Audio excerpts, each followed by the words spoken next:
Mentioned that I met one of my best friends at this con, and he's sitting right here in the audience, and he's here again. And how nice is that? 1 year ago. But the thing that I wanted to say is that this fandom has become a source of inspiration for me in a lot of ways. And one of them was that among being a music major, one of the things I've always wanted to do, or attempt anyway, is stand-up comedy. And I never saw that avenue in this fandom when I was first starting out, until I came to Fursquared. And I saw Alkali and Xander and Pandez killing a crowd at a panel. And I was like, oh my god, people do comedy in the furry fandom. So, I really want to thank you guys for letting me have this opportunity. And I hope you followed the E621 rule at your con. That is, as you know, eat 6 meals a day, take 2 hours in every shower, and you only have to sleep once. Thank you so much.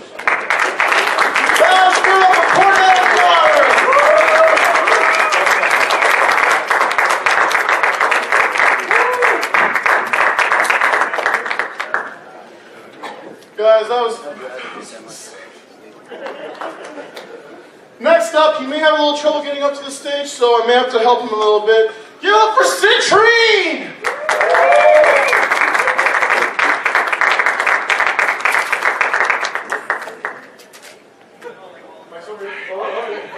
Over here.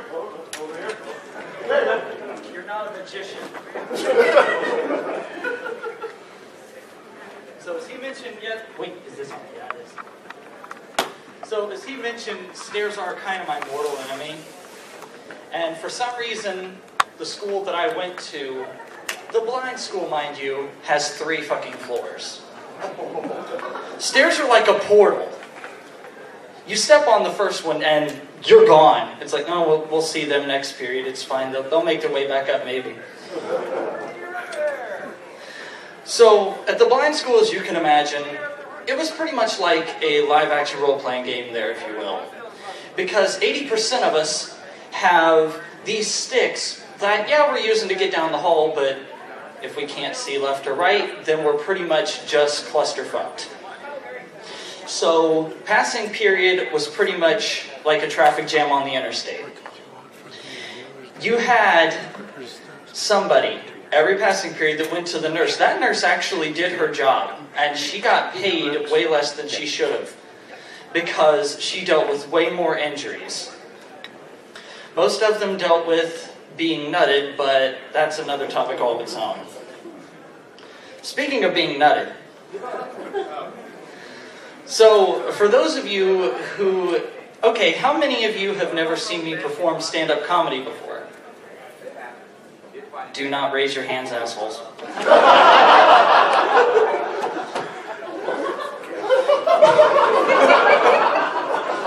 That's not even my best joke.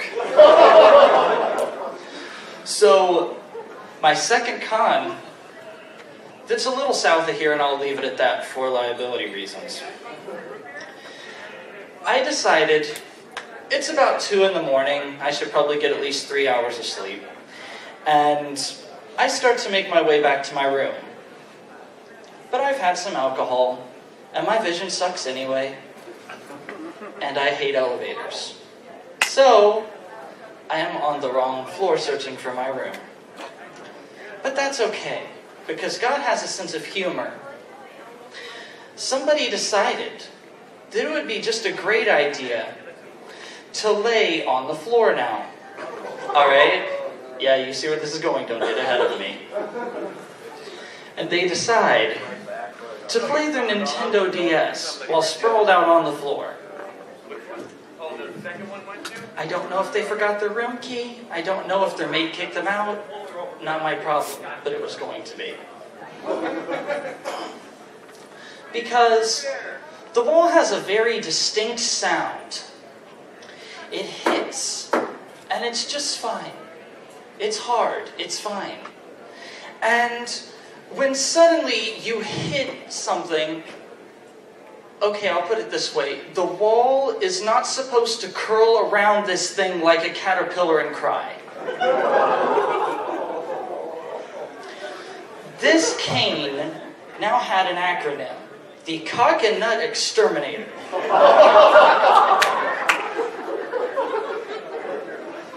This is how I make friends in the fandom. I apologized later, and once he was able to gain his composure, and he wasn't neutered, we had a drink and we became friends.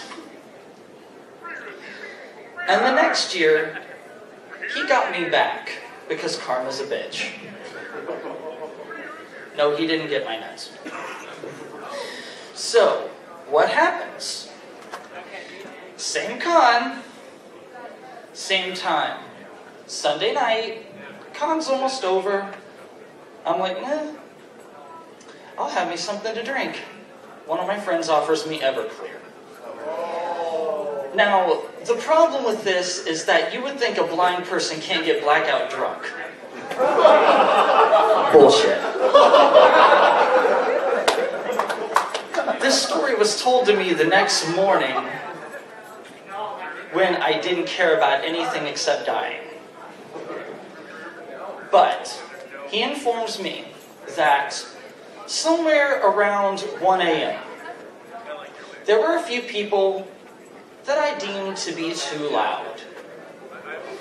And I decided I was going to be sadistic enough to go upstairs. Somehow I found my room that time, put on my full suit, come back down, sit in the corner, and wait for them to look at me and notice I'm there. And then, full on all fours, chase after them and growl at them. This wouldn't have been so funny if it wasn't for the fact that they were wasted too. I go running at them, and I don't know if there's video. I couldn't see it anyway, so as far as I'm concerned, there's not. Out of sight, out of mind. As far as I know, I go running full speed at them, and one of them turns around, drops his beer and goes, "Man, let's get the hell out of here! That man's going feral!" I don't know where my cane was. From what I understand, I had it in my mouth, propped up. I don't know how I didn't knock something over. Now, it doesn't end there because, as I said, I was very sadistic. I decided, I followed them all the way to the room because I can't see them, but damn it, if you're going to scream, I'm going to find you. And they run into the room. They lock themselves inside. That's okay. I'm drunk. I don't have a watch that I can see. I can wait. So, I apparently, in full suit, laid outside their door and fell asleep. I woke up the next morning to a door opening, a naked man screaming, and then slamming the door back and be like, "He's still there!" I love this fandom so much. It gives me better stories than high school ever could. But when I did go to school, I did have some teachers that were questionable. You really have to question where a teacher got their degree when they are pissed off at you because you did something, and they have the decency to say, "Look me in the eye when I'm talking to you." Now, I was a smartass. Nothing's changed. But I found out that being a smartass at that point in time actually made the principal laugh, so I survived. Because the principal had to explain to her, "You know, you're working at a blind school, right?"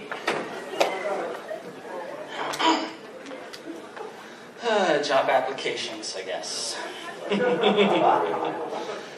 So, let's talk about church for a minute. It's alright. I'm an open-minded Christian. It's okay. But God has a sense of humor, and I feel like He wants me to talk about it.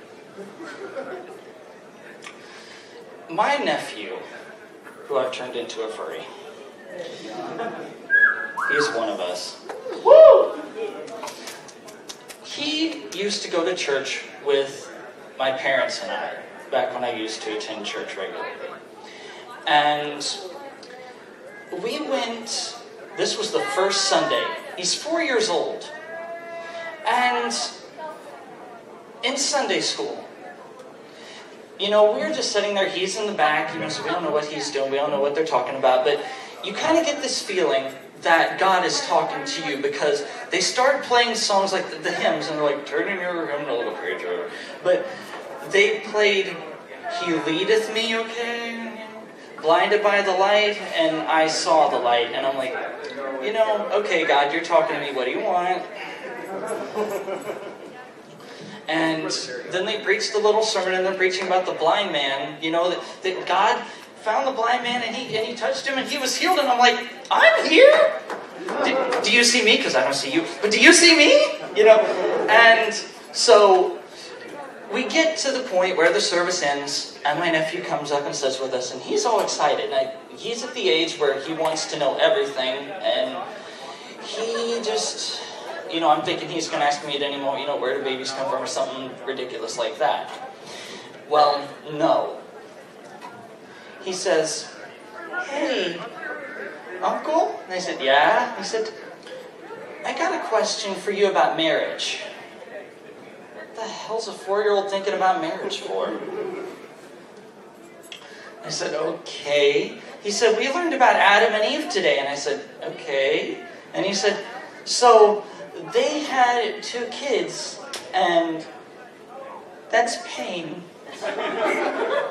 And so my nephew said that, you know, they had the 2 kids. And I said, yeah. And he said, well, how did Adam and Eve have kids? And before my devious brain caught on to this, he follows up with the question, can a brother and sister get married? And where's the Garden of Eden? And I sat there through the whole service. I don't remember what the sermon was about. But I remember thinking to myself, it just hit me. Somewhere in Kentucky is the modern-day Garden of Eden. Guys, my name is Citrine Husky. Thank you so much. Another round of applause! Just over here. There you go. Oh my gosh. Our next comedian tonight is giant, fuzzy, and also cute like our first comedian. Ladies and gentlemen, first, give it up for Seraphin!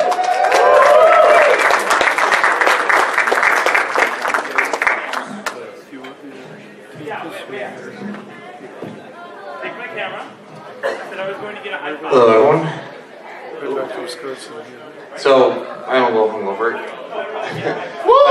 I wasn't planning on it. I was planning on being a good, responsible for, and be like, I have a panel at 12:30. Don't get too drunk. And then 4 a.m. came around, and I'm like, snap cup. I'm going to play more snap cup. But I have an excuse. I'm from Wisconsin.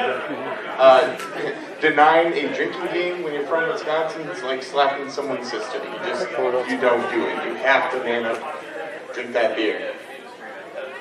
But I recently a couple months ago, quit my job, and now I do writing full time for the furry fandom. Woo! Yeah. It was really a love-hate relationship when it came to my job, in that I loved the money it gave me and I hated my job. So, and mainly it was because of my manager at the time, who came on after me. We didn't get along, we'll just call it that. I'll call him Troy because that's his fucking name. And, but when it came to that, I really, I just did not like this guy, and it pretty much bordered on hatred, but luckily I get around that by practicing constructive hatred. Most people, you've seen movies, they hate people, and they're like, oh, I wish that guy would get hit by a bus, and then the next day, they go into work, and their coworker goes, did you hear about Troy? He got hit by a bus. And then you gotta go, oh no. And then you have to go on this whole, journey, long spiritual journey of life fulfillment, and I don't have time for that shit. So I practice constructive hatred instead. where I look at him and I go, ugh, I hope you get a job with better paying benefits. I get you out of here and I don't have to listen to you anymore. That way, if I ever go into work and my coworker says, did you hear about Troy? He got a better job with better pay. He's not here anymore. I don't have to feel guilty. Plus, I don't have to hear his stupid voice anymore. And, as a bonus, if I do come in and he goes, did you hear about Troy? He got hit by a bus. I don't have to do anything about it. Just feel lucky. Speaking of buses, I took a Greyhound bus once. Greyhound is a very misleading animal for that particular company. It should be called house cat because it really doesn't do or go anywhere you want to go until you literally force it to. My case in point is I was once going from Green Bay to Seattle. It's quite a jaunt. And the first leg of my trip went all right, and then the bus broke down. And they're like, it's okay, we got the tow person, we'll get you to the hub that's like a few miles away, we'll get you on another bus, we'll get you going. I was like, small bump in the road. And we did get another bus, and we did get on our way. I'm like, yes. 20 minutes behind, whatever, it happens. And then we get to the middle of the mountains of the place between Seattle and Green Bay that has mountains. And I'm a biologist, not a geologist, or whatever the thing does that studies mountains. Thank you. Geographer, whatever. So, mountain studiers. Anyway, so we're in the mountains, it's dark, it's nighttime, it's actually quite nice. And the bus driver pulls over in this tiny little town in the middle of the mountains, looks at us all and says, get off the bus. And we're like, what? It's like, yep, I've driven my 10 hours, I need to sleep now. And we go, okay. And then we get off the bus, and he leaves. And we're like, did that motherfucker just strand us here? Like we have no instructions. We're just waiting on a porch in this small town. Nothing's open because it's a little tiny town, and we're just looking at each other with no instruction of what to do. So let's just fast forward this to about 10 a.m. where we're still standing on that porch.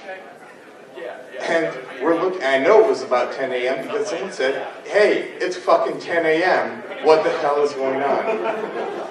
At this point, we pretty much resigned that we're probably just going to have to live here. I got to be the farmer, so that was pretty awesome. But we're stranded in the mountains. We have no idea what's going on, no signal, and we're just waiting because that's all we can do. Wait and, hope we don't die. And then a bus comes, and it's a Greyhound bus. And we're like, hallelujah! The bus is here, we are saved! And we start to head towards the bus, because it's been about 12 hours since we last saw a bus, and we're curious. We head up there, and it's a full bus. And we go to the bus driver, it's like, we've been here for 12 hours, we would like to leave, please. This was not our final destination. We don't want it to be our final destination. And the bus driver looks at us square in the eye and goes, oh no, you can't go on this bus. It's full. We all look at him, and in our minds collectively thought, not yet, bitch, but it will be, because we're all shaming ourselves on this bus. I've never seen pirates in real life, or how they, take over a vehicle, like a ship, but I can imagine that's probably what we were going to do if they had not let us on this bus. I know this because the question at the time of our group was, hey, does anyone know how to drive a bus? So we're about 10 minutes away from committing a felony because we wanted to leave and we were tired. And finally, after another 2 hours of just sitting there arguing and bitching at this guy, we make it. We get another bus because apparently they only have one that goes from place to place. And if you don't catch it, you're done. And we get to our destination, Seattle. And we're all mad, naturally. I was a little miffed. A person who was more miffed was someone who had been traveling for 5 days on Greyhound bus line and missed their mother's funeral.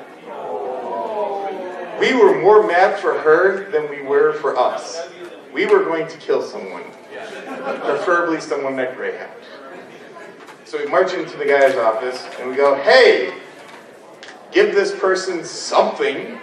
You pretty much ruined their entire year. And the manager looks at us, and with a move that I swear they just teach to their employees, looked us all square in the eye and said, hey, at least you got here. So if you ever want to see 30 people collectively hate someone at the same time, write Greyhound, because I'm pretty sure you're going to see it. At that point, I was like, I wish that guy would get hit by a bus. And then I found out later he got hit by a bus. And so started my long spiritual journey in order to rectify that. But it wasn't going to be by Greyhound, or else that shit would take 30 years. Last my set. Thank you very much. My name is Seraphin. I hope you enjoyed. Back to Mr. Seraphin! This next comedian, I've seen him perform at Anthrocon and a few other cons, and they've done an amazing job on stage. I don't think I've seen anyone made up like come so close to beating themselves as this guy has. So give it up for Chris! Oh, thank you! Alright, everybody, I don't have audio. I usually wear skirts. Okay, so I'm going this way. Alright, everyone. Have you guys been, like, watching this? Because it's like amateur hour. Wait a minute.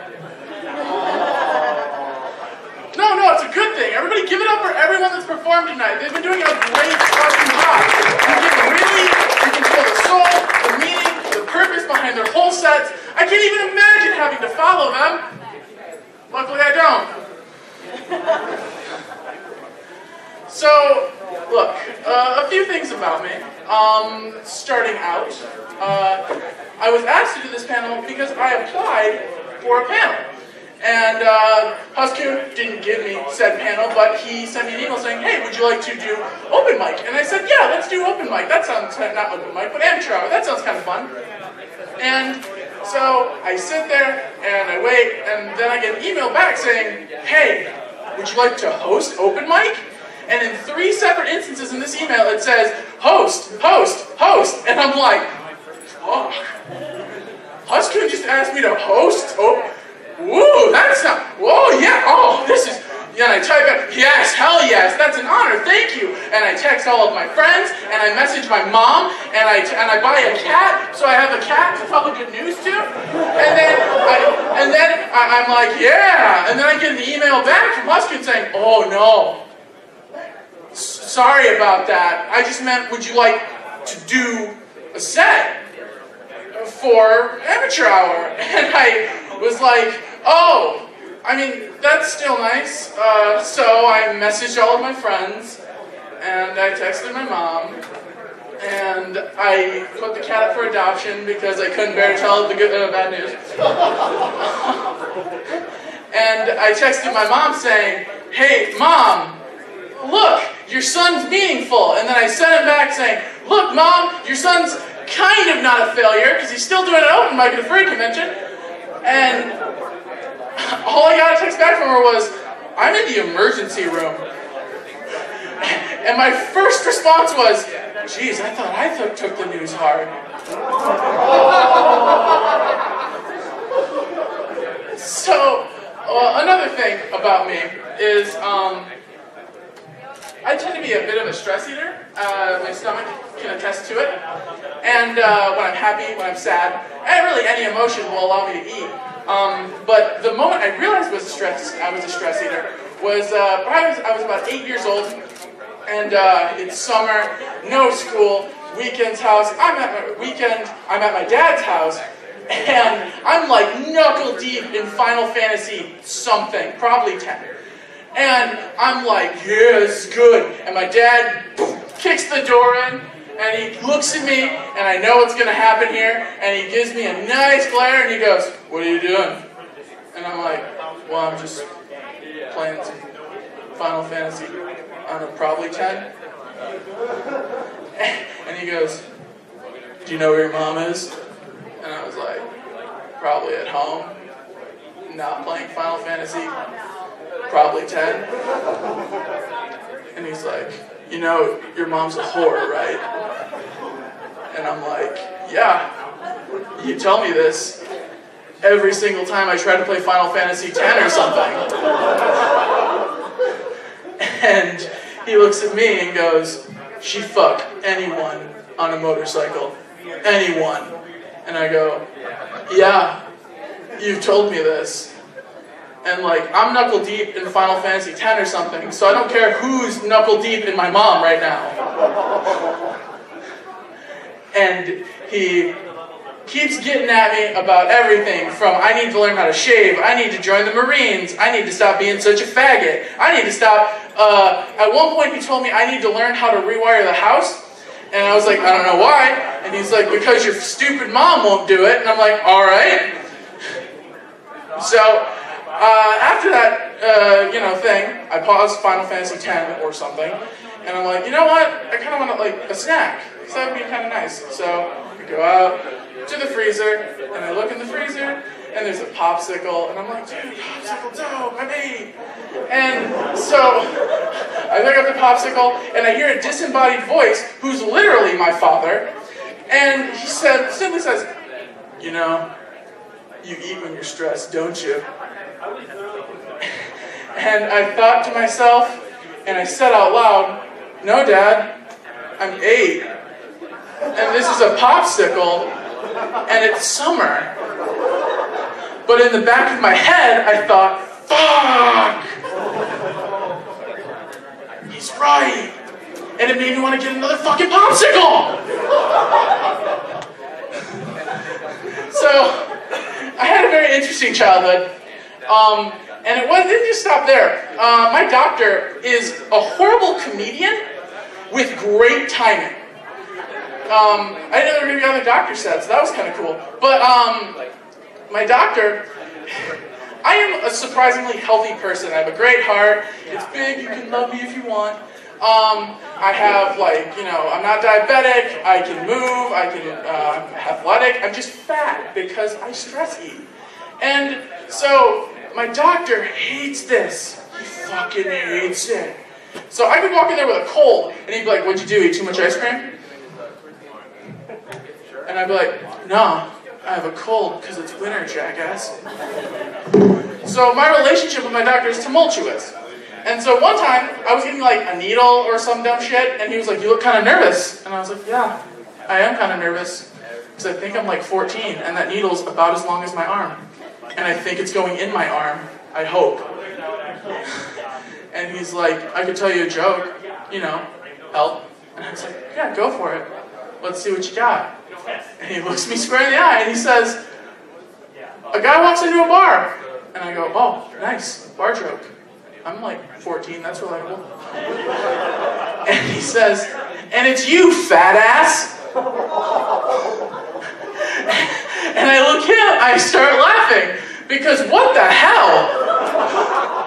How the hell do you tell that joke to a 14-year-old? But in all honesty, I wasn't even worried about the fucking needle. He drove it into my arm. I was busy about other things. I could walk into that office missing an arm, and I'd be like, Doc, my arm's gone. I don't know what happened. And he'd be like, you probably ate it. And I'd be like, yeah, man, I've been really stressed at work lately. So, let me check my phone. I'm not sure where I am in my set. Because I'm not as practiced as all of these wonderful people up here. Oh, that's right. Wonderful. Alright, quick, since this is a con, I figured I'd share a con story. I was partying with Dragor some conventions ago, and we were waiting next to an elevator because there was going to be a shift in the room party. Well, I'm sitting there with Dragor, his mate, and my mate, and we're just chilling out.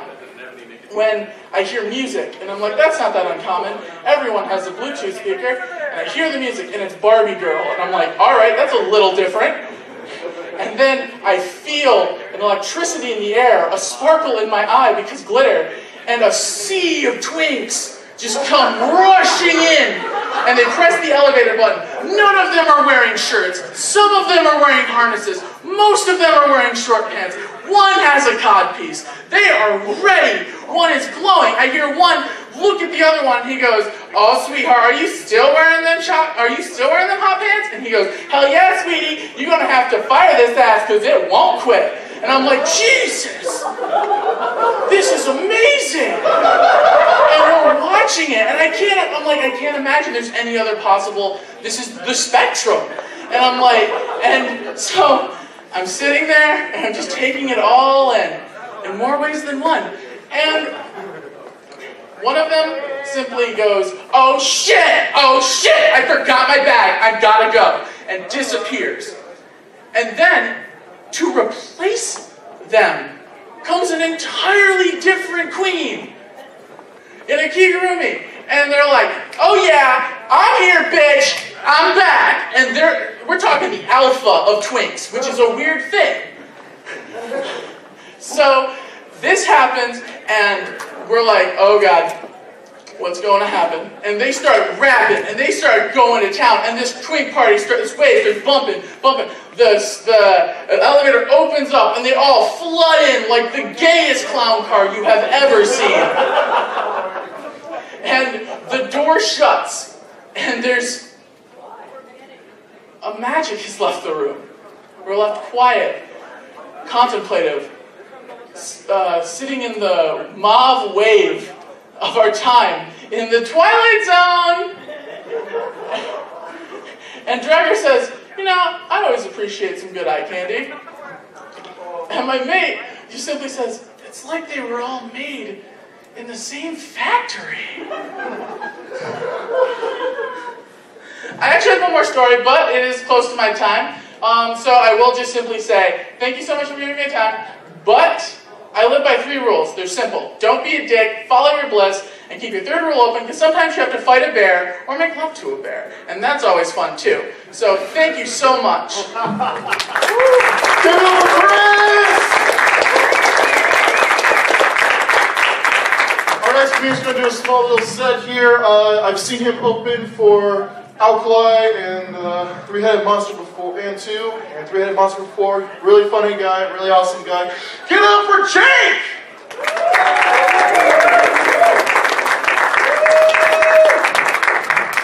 Let's see if I can figure this thing out.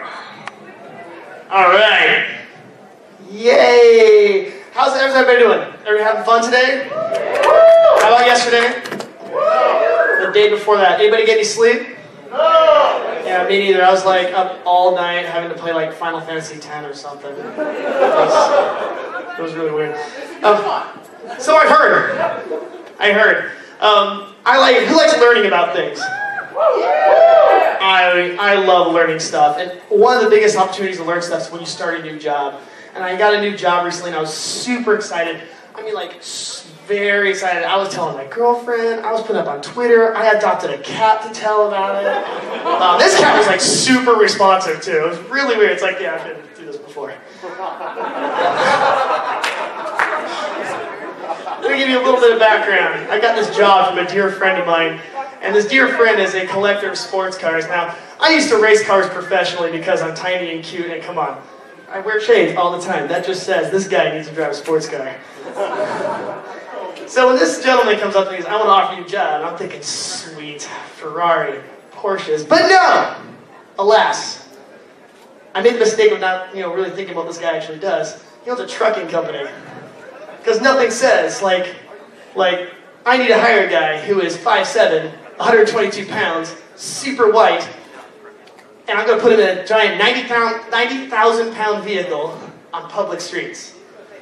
Great plan. Now, I've never really been near semis, except for when I drive my little wussy Miata, and they're like, right here. Yes, I'm that guy who drives a Miata. So he's all like, yeah, let's put you in the truck. And I'm like, cool, where's my climbing gear? I need a Sherpa. Let's go to REI. I got a list, So I have to learn how to climb up this thing. Now, who's been in a semi-truck? And you survived? How did you get out? I am afraid of heights. I get in this thing and I'm like, wow, I can see everything here. I know how to drive stick. Anybody know how to drive stick? Oh man, there's a reason it's the greatest anti-theft device in the United States. There's not a So these trucks are manual, so that means you gotta shift your gear. And I'm usually in my car, I'm just like, little shift gear, first gear. And a truck is like rowing a boat. It is just like, all right, I'm gonna go over here to Kansas. I'm gonna go over here to Ohio. I got little tiny arms. Like I feel like a T-Rex. I'm like, I can't get to this. I am not trucker. I don't have the trucker physique. I don't have a belt buckle that can be seen by Google Earth. I do not blend into a flannel store. I am a tiny white nerd. And if you've been inside a truck, you'll notice that they have seats that are suspended by air, right? Because they're designed for a certain physique. Again, this type of physique I do not fit. So what I've learned is when you drive a truck at 5 miles an hour and you hit a nickel, you become a ping pong ball when you're 122 pounds. The first little... it's the first time I've ever felt like wearing my racing helmet on open public roads just to drive 5 miles an hour. So, but yes, it's been an adventure. It's about learning things. Like I learned that, everybody tells me foreplay is the secret, to impress your woman or man or your partner in general. And I actually had to Google this, like, how does foreplay work? And I read this, and I can't find foreplay 101 on Amazon, so I'm trying to figure out, like, I gotta do what with my hands? I gotta like, how's that works? Nothing. But what you learn is sometimes some things apply in unexpected ways. Like when you're, drunk sleep. You know what that means? I don't drink, but you are so tired. There's a person in this con that's not going to distinguish you from someone who's completely, like, plastered and someone who's just like, I haven't had sleep for 4 days because I staff a con. So you walk into your room with no lights, and you don't remember where the lights are. So all of a sudden you're walking in your room, and you're just like, oh yeah, that's what I need. I need some light. I can't see where I'm going. No, oh yeah, oh wait, what am I doing? You're jerking off your lamp in your room. And I start hearing, oh yeah, that's the way to do it. I'm like, there's my partner. Okay, there we go. I was wondering where you were at. But life's all about learning experiences, and learning experiences are fun. So one thing I'm going to tell you, embrace life, take any chance you get, try something new, because life's short, it gets awesome. I didn't have much material, I just wanted to come up here and tell just a few jokes, make little smiles. I appreciate the opportunity, and I hope everybody has a safe trip home. I'm super excited about everything that happened here, and I can't wait to tell my cat.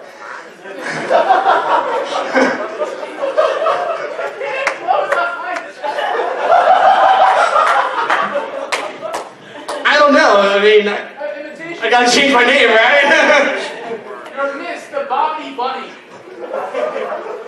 I want to take this opportunity to a good friend of mine, someone who has given us a chance to come up here, make people laugh, and so on and so forth. And it's a great honor to introduce this person for his set. And I want to thank him again. Poker Wolf, thank you so much. I want everybody to give an applause to this gentleman. He works very hard as a staffer to raise money for charity.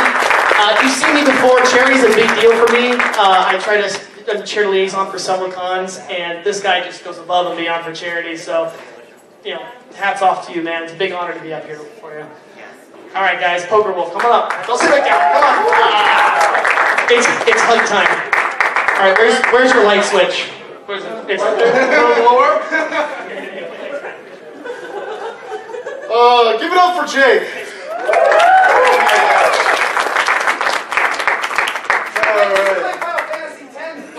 I really should play Final Fantasy X. I'd probably feel under anything I'm doing this stage today. So my parents, they have the worst timing in the world. Like, I will be sitting there at Thanksgiving, they'll just carve the turkey, they'll scoop out some mashed potatoes, and they will just, suddenly out of nowhere, pull out a vanilla envelope and say, son, daughter, here's our will. And that's not the only example. Like, they will, like one time on my birthday, They started singing, they lit the candles on my cake, they started singing, happy birthday to you, happy birthday to you, your cousin is pregnant, and she's also on meth. But the worst thing I've ever done of that was when we were going up to my grandparents for Christmas. Now, everything starts off normal. We get to my grandparents' house, and we unload the car, and then they tell me to get back in the car. I figure, okay, we're just going to have some dinner with Mom and Grandpa. No problem. So, 3-hour car ride later, I'm no longer in Ohio, but in Pennsylvania, and we're getting close to Aunt Dot's house. I don't like Aunt Dot. She tried to crucify me once because I had long hair and the holiday season wasn't festive enough. So I'm starting to freak out a little bit in my car. Mom, Dad, why are we at Aunt Dot's house? Why are we here on Christmas? So my mom turns around from the passenger seat, looks me in the eye and says, oh, you didn't know? Aunt Dot died 3 weeks ago. We're here to clear out the house. Go ahead and take whatever you want. Merry Christmas. So, I didn't really know what else to take, so I just grabbed a potato and... I don't have a transition here, so to quote a better comedian, anyways, my work has been kind of really bad lately. I work at an auto parts store. I'm not going to say which one because you all terrify me. No, you don't! I get enough duct tape vehicles showing up as is. But the scariest part of my job recently has been about 2 weeks ago, a lady comes in, needs her check engine light read. Sounds normal, right? Nothing problem. So I grab my code reader, I go out to her car, and I open the door, I turn it into the on position, and I get down on my knees to try and plug this thing in. And there by the brake pedals, I see something moving. And then a snake's head comes out. And I think it got into a fight at one point because it only had one eye.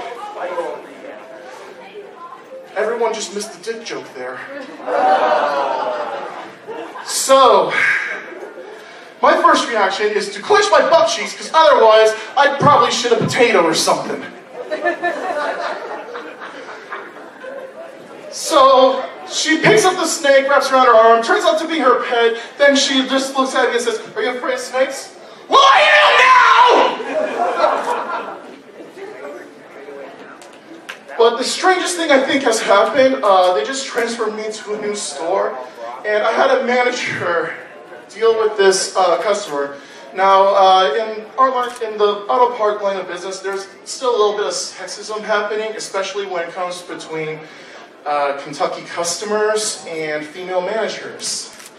Now, this customer didn't want to be waited on by a woman who knew more about cars than anyone else in the store.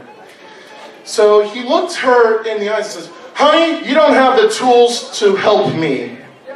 I need a man right now. She goes, fine, whatever. Goes into the back, comes out with a banana strapped to her groin. I know it's a potato. I don't have a banana on me. And just instantly looks me in the eyes and says, do I have the right tools now? So that's my work life now.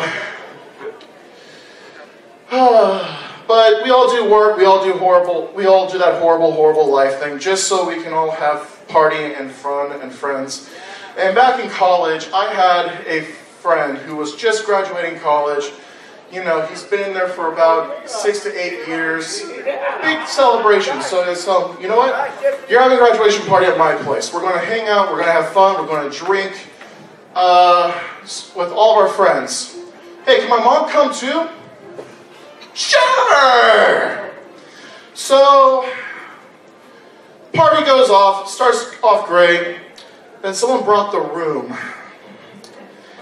And I'm a furry who goes to a lot of conventions. So my mind instantly went to, hey, let's make this into a drinking game. Let's make this into a night of mistakes. So we start watching the movie, and my friend's mom is a elementary school teacher, a 5th grade elementary school teacher, and one of the friends we have over was in her class. We start drinking, you know, following some of the rules. Every time you see a butt, drink. Every time you see a nipple, take a shot for each nipple, that kind of stuff. And there's this elementary school teacher just drinking glass after glass of wine. I thought she was Kage for a moment. And the next thing I know, she looks me in the eyes and says, I need more nipple wine! The elementary school teacher just yelled out, I need nipple wine, in front of someone who was previously in her class. So I don't quite remember the rest of that night, but I do remember waking up the next day and waking up, going out there. First I stop into the bathroom, and there's the graduate boy having pissed himself in my bathtub. I go into my living room, and there's one of my other friends wearing nothing but his underwear in my sofa chair. It was not where it was supposed to be, but he was wearing it, so I give him props for that. And there is the elementary school teacher just looking at all of us, amateurs, making some hash browns out of some potatoes. So, speaking of jobs and stuff, I had the opportunity lately I had to miss MFF for it, but I had the opportunity to play as Santa Claus for the railroad. I went full blown with it. I grew out my beard. I dyed everything white. There's pictures of it on my Twitter, actually. And we get to the training day, and, you know, I was just a backup Santa, but everyone there was so nice and welcoming. They actually invited me to a Santa Claus convention. And the first thought that ran through my head is a convention filled with a bunch of old white guys sitting in a room together in really hot suits, drinking. Yeah, that sounds pretty familiar. I might be into this. So the most of the time there, I was a hobo because I was just a backup guy. I was a hobo. I tended to a campfire, and for the majority of the time, I was not able to be Santa Claus until that fateful night when they came to me and said, Santa Claus just busted his head open. He tripped on a sharp piece of railing. Would you mind getting on the train? Yes! So, because I was a good Santa Claus, I took a list of some of the children's special wants and needs for Christmas. So, here's some of the highlights of that list. A 1995 Kane action figure from the WWF. 10 kids in a row wanted a pony. Number 11 wanted a unicorn. A gold bar. My beard. A stick. And a potato. I'm going to finish up tonight with, to the pun of probably the longest and worst joke I have probably ever told. Orange, you glad I didn't say potato?